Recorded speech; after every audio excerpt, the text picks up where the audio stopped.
건축을 하다가 가장 문제가 안 생긴다? 그가 없는 거는 아무래도 위원회가 먼저 만들어지는 게 제일 좋더라. 재정이 있던 없던 위원회가 어떤 품꿈을 꾸고 비전을 가지고 그걸 준비하는 교회가 아무래도 더 원활하게 가고 더 효과적인 건축을 하더라. 그걸 이제 경험하게 됐죠.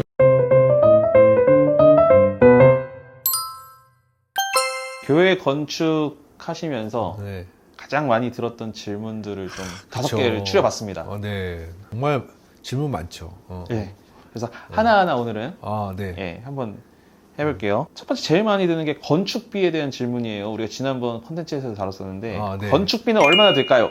그 질문 제일 많죠. 평당 얼마예요? 뭐 이렇게 바로 전화 와서 그거부터 물어보시는 분들도 있죠. 그날도 말씀드렸지만 이게 여러 여건이랑 환경에 따라 많이 바뀌기 때문에 이거를 딱 얼마다 말하긴 되게 어렵지만 최근에는 이제 지금 찍고 있는 지금 상황에서는 거의 7, 800, 900 뭐 이렇게 얘기를 하는 것 같아요. 주위 건축사들이 그렇게 얘기하는데 그래서 그걸 딱 그렇게 평당 말씀해 드린 게 제일 좋은 건지 근데 그 되게 좋아하시더라고요. 그래서 뭐 저희는 뭐 600부터 한다 뭐 700부터 한다 뭐 이렇게 막 이렇게 얘기를 하는데 그런 것도 있고 또 어떤 분들은 건축비 얘기하면서 예산에 맞게 설계를 해야 되냐 아니면 설계를 하고 거기에 예산을 이렇게 모아야 되냐 이렇게 얘기를 많이 하더라고요. 그 부분도 같이 따라오는 질문인 것 같아요. 어쨌든 저는 예산에 맞게 왔다. 예산에 맞춰서 교회를 계획하는 게 저는 맞다고 생각하는데 뭐 이제 미래를 보거나 아니면 비전을 가지고 예산보다 더 과하게 준비를 하시는 분들도 있더라. 그러면 어쨌든 예산을 총 예산을 말씀을 딱 드릴 때 네네. 어느 정도 최소 금액 정도는 있어야 될 거 아니에요. 그러니까 무슨 얘기냐면은 터무니없는 금액을 가져와서 네네. 교회 건축을 하고 싶다 이러면은 네네. 사실 서로 네. 피차 곤란해지는 그쵸, 상황인데 그쵸, 그쵸. 예. 최소한의 건축 비용을 이렇게 하는 데 있어서 그러니까 평당 얘기를 하더라고요. 이렇게 몇 평에 얼마면 되냐. 근데 그래서 평당 가격을 말씀해 드려요. 그런데 이제 층고가 굉장히 높게 막 예배당 자체가 이렇거나 막 콘서트홀처럼 만들 이렇게 되면 말이 안 되죠. 그리고 뭐 디자인이 어떻게 바뀌고 이런 따라 또 바뀌고 하지만 그냥 평당 얘기를 제일 많이 해드리는 것 같아요. 요즘 추세가 이렇다라고 말씀드리는 게 가장 그래도 예산을 준비하는데 제일 좋은 것 같더라. 그리고 그 후에 이거는 이런 구조는 어렵다 아니면 이런 거는 좀 구현하기 어렵다. 더 추가가 될 것 같다. 이렇게 말씀을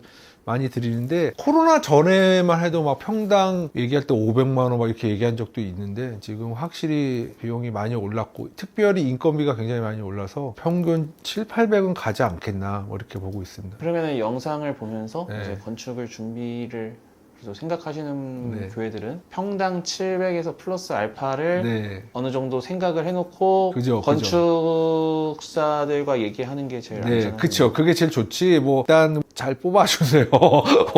이런 걸 요구합니다. 뭐 이렇게 접근하는 건 되게 저는 그렇게 추천하는 방법은 아니다. 이렇게 생각합니다. 예. 두 번째 질문. 예배당 외 공간은 얼마나 필요할까요? 그쵸. 이 질문 굉장히 많아요. 사실 최근에 더 많아요. 왜냐면 이게 이제 교회라는 것이 우리가 예배당만 있지 않다는 걸 이제 다 인지하시기 때문에 이게 이제 비율을 이제 설계나 준비할 때 어떻게 해야 되느냐 얘기를 많이 하시죠. 이 질문도 굉장히 많아요. 그래서 뭐 몇 대 몇이냐, 몇 프로를 잡아야 되느냐, 아니면 어떤 거까지 넣을 수 있느냐, 뭐 이렇게 질문이 많죠. 그런데 작은 교회 평수가 뭐 사실 200평에서 뭐 300평 뭐 이런 교회들은 어쨌든 평균 성도 수가 있기 때문에 예배당 비율이 훨씬 높죠. 한 70%까지도 가지만 우리가 생각하는 중대형 교회들 보면 뭐 큰 교회, 완전 대형 교회 빼고도 한 50% 정도가 이제 예배당 외 공간으로 많이 채워져요, 요즘에는. 그만큼 지역과 아니면 교제에 대한 포커싱을 많이 두고 있다. 이런 생각이 들어요. 예. 그 예배당이라는 게 예. 본당만 그쵸. 본당만 예, 본당을 그럼 얘기해요. 부속에서 예배를 드리는 공간은 빼고 그걸 이제 교육 공간이라고 많이 빼죠. 교제 공간이나 뭐 이렇게 많이 빼는 것 같고. 이런 질문할 때 되게 웃긴 질문이라기보다 제가 좋은 질문이다 아니면 교회를 되게 사랑하는 사람의 질문이다 느꼈던 게 하나가 지금 이렇게 평수를 가지고 이렇게 비율을 해서 줬는데 건축을 하는데 성도 수가 앞으로 줄면 어떡하냐. 그랬을 때 이 건축이 의미가 없는 게 아니냐 이렇게 질문을 하더라고요. 그래서 와, 그치 우리가 이제 한국 전체로 봤을 때 크리스찬이 줄고 있고 또 더 노화되고 있기 때문에 이런 질문까지도 생각하시는구나 이제 뭐 생각을 하는데 그래서 이제 대예배당 예배 공간 말고의 공간이 더 중요한 것 같다. 왜냐면 그것이 성도 수가 정말 줄거나 아니면 어떤 예배 인원이 줄 때 더 그걸 활용할 수 있도록 다목적으로 뭐 지역에 더 활용을 많이 하던가 아니면 교재에 더 활용을 할 수 있게 다변화된 구조를 만들어 줘야 된다. 것이 더 와닿는 현실이죠. 그래서 멀티 유즈 공간을 더 디자인하는 거에 대해서 연구를 더 많이 하고 공부를 더 많이 하는 것 같습니다. 자, 세 번째 진짜 현실적인 질문인데요. 네. 주차 대수는 얼마나 확보해야 네, 되나요? 네. 이거는 뭐 끝도 없죠, 사실. 이게 사실 한국교회 안에서의 굉장히 그 지역사회의 갈등 중에 큰 거잖아요. 예, 맞아요. 우리가 말하는 땅 안에 뭐 종교부지면 종교부지 아니면 어떤 교회를 건축하기 위한 땅 안에 어느 정도 건축을 할 수 있게끔 법적으로 정해져 있잖아요. 60% 정도에. 그러니까 그 나머지 공간으로 주차장을 채운다는 거는, 주차를 한다는 거는 사실 현실적이지 못한 구조예요. 특별히 우리 종교부지 같은 경우는 150제곱미터당 한 대거든요. 건축 면적에. 그렇게 되면 뭐 10대도 안 되거든요. 근데 사실 현실적으로 100명, 200명이 오는데 작은 교회여도 그런데 이거를 주차장을 어떻게 확보해야 되느냐 이렇게 질문이 굉장히 많아요. 그래서 뭐 이거를 세워야 되느냐 뭐 아니면 땅으로 만들어야 되느냐 뭐 아니면 다른 방법이 없느냐 이러는데 우리나라 현실상 이제 지하 주차장을 만드는 것 자체는 굉장히 공사비가 뭐 워낙 많이 들어가기 때문에 쉽게 접근할 수 없는 것 같고 그리고 가장 또 민원에 가장 시달리는 것이 이거고 그리고 제가 큰 교회였어요. 그것도 굉장히 큰 교회였는데 디자인 의뢰를 받고 거기 이제 예배를 드리러 갔는데요. 좀 늦게 갔어요. 왜냐면 이제 티를 안 내려고 그런데 갔는데 주차 요원이 나오셔갖고 주차할 데가 없다는 거야. 돌아가라고 그러는 거야. 그 교회는 나중에 건축을 다시 했어요. 주차장을 지하 이제 나중에 이제 워낙 힘드니까 주차 때문에 힘드니까 제가 이제 약간 처음 온 사람이다. 그랬더니 그럼 다음 주에 다시 오시라고.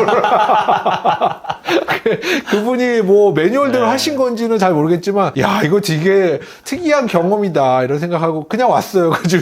그래서 평일날 가서 다시 미팅하고 그 다음 주는 진짜 새벽부터 가서 차를 내놓고 예배를 드렸는데 와 이게 교회의 이게 현실이구나 이런 것들을 굉장히 많이 느끼는 것 같아요. 그래서 결과적으로는 건축을 한다면 지역 주민과의 어떤 소통이 필요하다. 건축을 하고 우리 교회 졌다가 아니라 건축하기 전부터 이것도 알리고 특히 더세운 교회처럼 이렇게 지역 주민들 만나서 미리 양해 구하고 소통하고 이런 교회를 만들 거다라고 얘기하는 것들이 필요하다 이런 생각이 가지고 있습니다. 교회들이 이제 주차 공간 마련하기 위해서 대표적으로 많이 하는 게 이제 지하 주차장 돈이 있으면 지하 주차장을 하거나 아니면은 필로티 형식으로도 가잖아요. 네, 그쵸.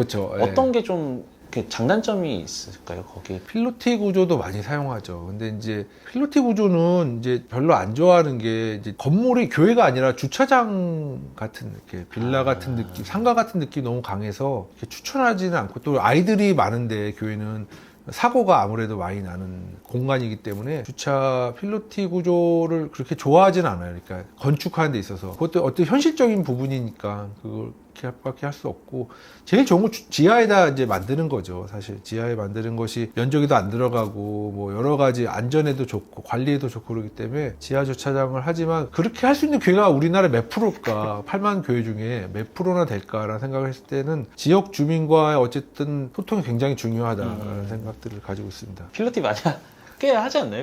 그쵸. 현실적이니까 어쩔 수 없죠.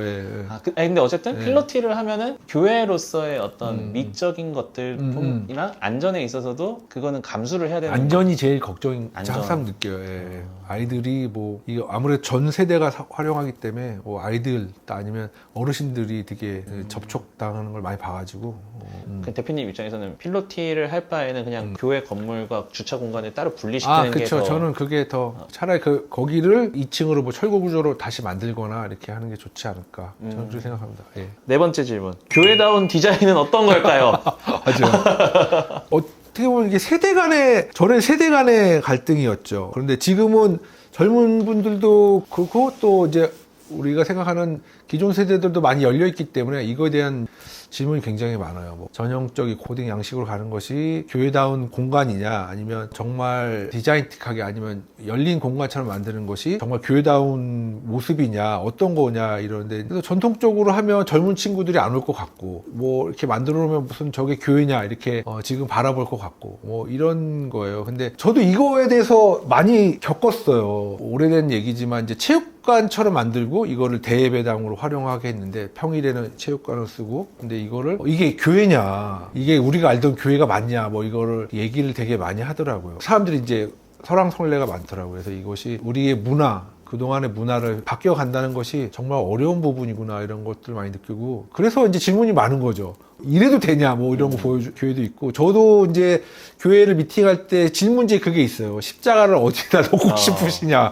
그래서 이제 탑을 세우고 싶다는 교회 아니면 뭐 꼭 예배당도 가운데 십자가가 있었으면 좋겠다고 하는 교회들도 있고 그래서 그런 것들은 교회마다 어쨌든 철학이 다르고 상황이 다르기 때문에 그거에 대한 고민들이 되게 많은 것 같고 질문들이 많은 것 같은데 그래도 아무래도 지금은 이제 열린 구조로가 대세인 거는 맞죠. 왜냐면 그렇게 했을 때 지역분들과 호흡이 더 잘 된다는 것을 느끼기 때문에 아무래도 그게 더 많은데 그래도 이제 질문을 많이 하더라고요. 그래서 어떤 교회는 십자가를 안 놔도 되냐 이렇게 물어보는 교회도 있어요. 따로. 그래서 이것을 이단으로 보지 않겠느냐 뭐 이런 부분도 있고 이단으로 보는 사람들도 있나 봐요, 그거를. 그래서 이게 저의 대답은 이런 상황입니다. 이렇게 얘기를 하는데 어떤 분들은 되게 중요시 생각하죠. 십자가 건물에 있냐 없느냐도 되게 중요시 생각하고. 질문이 이 교회가 이런 걸 제시했을 때 이게 디자인적으로 교회 건축에 있어서 건축가에게 어떤 구상하고 있는 디자인을 해한다 이런 측면에서 접근해서 질문을 하는 것 같으세요? 아니면 그냥 이제 이 교회로서의 어떤 본질적인 그 구조물에 대한 질문에 기인해서 나오는 거. 후자죠, 후자. 왜냐면 자기들이 어쨌든 자신들이 그 지역 안에 아니면 자신들이 그동안의 예배 안에 이제 교회를 이제 다시 리모델링하거나 건축을 하는 건데 어떤 형태가 앞으로의 때에 맞는 거냐라는 것들에 대해서 고민을 많이 하는 거죠. 공간 자체가 굉장히 종교적인 색채가 강한 것이 좋은 거냐, 뭐 아니면 더 미래지향적으로 앞으로 10년 후에도 유행이 안 지난 것 같은 느낌이 줄 수 있는 교회가 맞는 거냐 이런 얘기를 많이 하죠. 네. 건축을 시작하려면 뭐부터 해야 할까요? 네, 그렇죠. 되게 많아요. 이것도 되게 많아요. 건축하고 싶은데 어떻게 시작해야 되느냐. 이게 교회마다 다 다르잖아요. 그죠. 네. 근데 이 질문도 굉장히 많아요. 그래도 크게 두 종류로 나누면 재정을 먼저 해야 되느냐, 설계부터 나와야 되느냐, 아니면 뭐 건축위원회가 먼저 조직이 돼야 되느냐, 아니면 뭐 하겠다고 당회에서 이게 오케이가 먼저 돼야 되느냐, 뭐 이런 질문들이 되게 많죠. 이 질문도 굉장히 많아요. 특히 이 질문은 이제 그 직접 진행하시는 담당자들, 목사님들이나 장로님들의 대부분 질문이죠. 예. 그러니까 이거를 이제 교회 건축을 처음 하다 보니까 이제 대표님은 많이 했으니까 다른 교회는 어떻게 많이 했냐 이런 식의 질문들이 많겠는데요. 그럴 수도 있어요. 예, 맞아요. 어떻게 하는 것이 가장 효과적이냐, 정도를 걷는 거냐 이렇게 물어보죠. 그럼 어떻게 많이 얘기를 해주세요? 저도 이제 초반에는 그런 걸 잘 모를 때였으니까 교회 디자인 의뢰가 오고 건축을 했지 이렇게 흘러갔구나 이런 걸 몰랐을 때는 잘 몰랐는데 건축을 하다가 가장 문제가 안 생긴다? 그가 없는 거는 아무래도 위원회가 먼저 만들어지는 게 제일 좋더라. 재정이 있던 없던 위원회가 어떤 큰 꿈을 꾸고 비전을 가지고 그걸 준비하는 교회가 아무래도 더 원활하게 가고 더 효과적인 건축을 하더라. 그걸 이제 경험하게 됐죠, 나중에는. 근데 비용이 있으니까 건축을 합시다 이렇게 접근하면 또 의견을 수렴하다가 다시 바뀌고 의견을 수렴하다 바뀌고 뭐 이러니까 아무래도 이제 위원회가 조직이 되고 그 위원회가 충분한 검토와 성도들의 의견을 수렴한 다음에 이제 준비하는 게 가장 효과적이더라. 이렇게 그렇게 말씀드리죠. 그래서 위원회 있으세요? 아니면 뭐 어떻게 결정하셨어요? 이제 질문을 다시 반문하죠. 그러면 없다. 아니면 뭐 도면은 있다. 뭐 이렇게 얘기하시면 그거 말고 어떻게 협의가 됐느냐 교회 안에 이렇게 그걸 다시 물어보죠. 꼭 위원회라는 구조가 아니더라도 어쨌든 교회 구성원들이 같이 마음을 나누고 네, 맞습니다. 그렇게 갈 수 있는 구조가 된다면 쉽게 갈 수 있는 거죠. 네, 맞아요. 근데 위원회가 없거나 아니면 목사님 혼자 이렇게 주도하실 때가 많아요. 목사님은 아무래도 이제 비전이 있으시니까 이거를 빨리빨리 시간 안에 하고 싶다는 마음으로 이렇게 추진하시는 분들이 많은데 그럴 때 되게 안 좋은 결과들이 많이 있었다라는 것들을 경험으로 알게 된 거죠, 경험으로. 그리고 결과물도 안 좋더라고요, 결과적으로.